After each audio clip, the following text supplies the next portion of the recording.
Hi, I'm Dani Gasparini, and welcome to this segment of Penn Voice. I guarantee you we're going to have some fun on this one.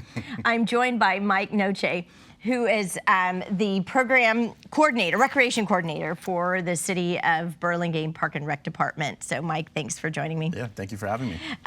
We were talking before the program about everything you do is to provide fun and enrichment engagement for your community. So let's dive right into what's a day in life like for a recreation coordinator for Burlingame. Yeah, we have a few recreation coordinators just like myself that work at the Burlingame Park and Rec Department. Our job mainly is to put out programs that the public are going to enjoy. Overall, we have programs that range from infant toddlers all the way to seniors, and that's all under the recreation umbrella.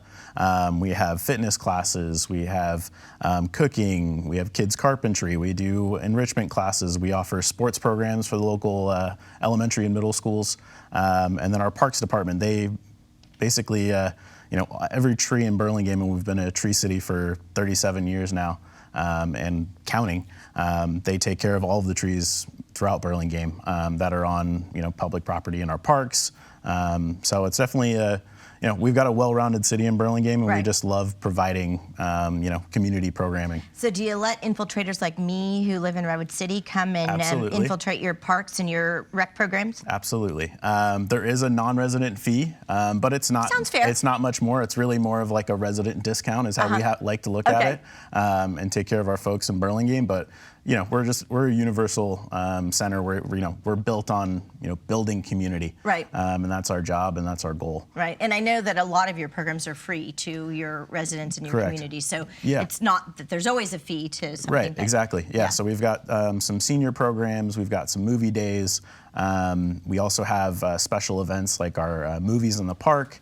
We have music in the park throughout the summer, and then upcoming right now, we've got Throwback Thursdays, and that is all on our website at burlingame.org, and then just /rec. Okay, and I'm going to ask you at the end of this program how people look at your schedule of events, and I know you send out something to every resident mailbox. Correct. Yeah, so that's our activity guide, and that goes out 3 times a year. So we have a fall, a winter, and then we combine spring and summer. Right. And that's the best place to look, just to get an overview of everything that we offer. Because I know some of the classes or the events that you offer have a start and ending time. Correct. Right? Yeah. So you can sign up for a fitness class. Let's say it lasts for 10 weeks, and we have multiple sessions during a given season. Well, so speaking of seasons, we are about to enter our holiday season. Absolutely. And you've got something kind of fun and exciting for families, or actually folks of all ages. Absolutely. Your holiday tree lighting program and parade. Mm-hmm. And so tell us about it. Yeah, absolutely. So it's coming up. It's on December 2nd, which is a Friday. We partner with our Burlingame, the Downtown Business Improvement District, and the city, and Park and Rec kind of takes an active role, and we also partner with our police officers and whatnot. But the event will be on Friday, December 2nd.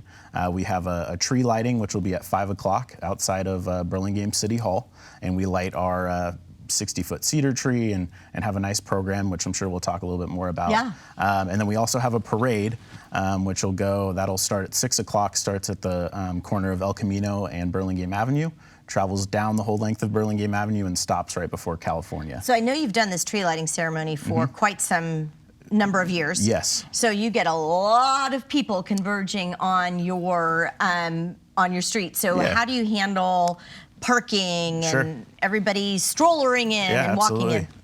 Well, first off, we definitely recommend public transit is a great way. The Burlingame Caltrain station is right there at the end of Burlingame Avenue and California Avenue. So that's a great opportunity. There's also Samtrans. And then there is parking in the area. Our recommendation is to get there a little bit earlier. We do have, it is a large neighborhood that's located around there, so we have a lot of folks just walking on in. But there are some street closures just around City Hall, and then Burlingame Avenue will pretty much stay closed from the start of the event all the way until about 10 o'clock. So it's a nice atmosphere to see Burlingame Avenue just closed, and you can walk on the street. And, it just has that open feeling and really get into the holiday spirit. And I know that on your website you'll talk about your street closure, so anybody can look on your website and know what streets are closed identified parking and correct. issues and things like that. So you're also going to provide entertainment, and there's going to be some special guests. So Sure. tell us about both of those things. Absolutely. So first off, we've got our MC for the night is Diane Dwyer, who's a NBC correspondent and a Burlingame native and a Burlingame High School graduate. So we're really excited to have Diane on board this year. And then as far as we also have City Council, Burlingame City Council, who will be there, and additional commission members and whatnot that'll be joining us for the evening. And then our VIPs are Santa Claus and Mrs. Claus as well. That'll be joining us throughout the tree lighting and the parade. Well, that's you must have a lot of clout in order to book Santa and Mrs. because Absolutely. I know that's really busy season for them. So Yeah, absolutely. good for We're you. getting on the early December, so Burlingame has a place. Yes, absolutely. Yeah. And we've got a big tree, so that helps. That's awesome. So will you do anything like allowing kids to take photos with Santa and Mrs. Claus? We will. So during the ceremony, we'll have musical performances and skits just to kind of get in that holiday spirit. Toward the end of the ceremony, before we light the tree, Santa and Mrs. Claus will be introduced, and then they go along and actually are part of the parade, which goes down Burlingame Avenue. And then we'll have Santa stationed out there on Burlingame Avenue, kind of in the middle, where folks can take pictures and that kind of thing with Santa and Mrs. Claus. So again, on your website, you post sort of the schedule of events, what's going to happen when, and then also your parade route. Yeah, so we'll have that online, and then we've also got kind of like a mini map that'll show what time specific streets are actually closing. Okay. So we'll have that posted on our website and as well. who's in your parade? So in the parade, we've got the Burlingame High School Marching Band, I believe, will be there this year.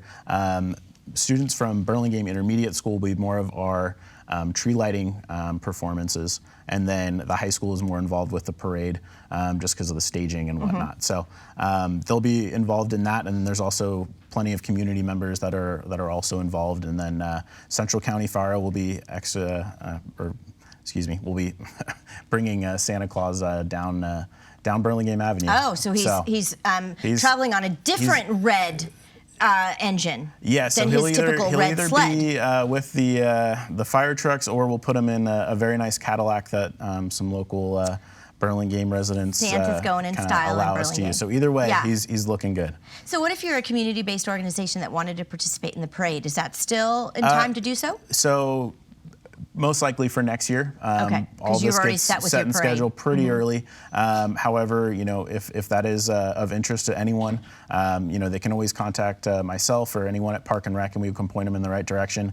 The Burlingame DBID, the Downtown Business Improvement District, they are the folks that kind of run the parade portion. Okay. We take care of the tree lighting portion in regards to the city. It is a large joint effort, but so that way it's a little bit easier to break down and whatnot. So. And obviously community members don't need to RSVP, they're coming, it's just gonna Yeah, come on it- down. and You're it is- expecting the crowd, so Exactly. you know how to keep everybody safe and moving Correct. and all of that. Will there be food with the entertainment, So or are you encouraging your downtown restaurants to stay open later? Yeah, so the most of the restaurants will be open. I'm pretty sure all of them. However, I don't want to speak for them specifically, but there will be, and you can always bring food and whatnot, and kind of good make point. a picnic kind of thing out Right. of it. There's the streets will be closed, so easy walking and whatnot. And there's some grocery stores and whatnot in the area too, if you do get a little hungry and whatnot. But how fun. Everyone Yeah. come a little bit early, jump into Make a one of day- their yeah. little favorite restaurants before Absolutely. or after, Yeah. and you could even start your Christmas shopping, really. You really can, and that's it's kind of like this one-stop tree lighting parade Yeah, event. and if I'm not mistaken, there will be some sales around in the area and whatnot for the local businesses go and with whatnot it. that usually kind of,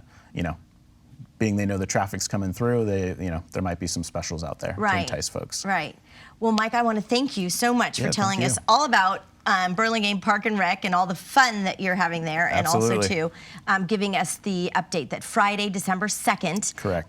Is the place to be downtown Burlingame Yes. for the tree lighting Yes. ceremony and parade. It'll start at City Hall, and then it'll move Start at over. City Hall, good. Yeah, and it's a short walking distance. It's only about 2 blocks from City Hall to Burlingame Avenue. Good point. Yes. Okay. Thanks so much. Thank you. And we'll see all of you next time on Penn Voice.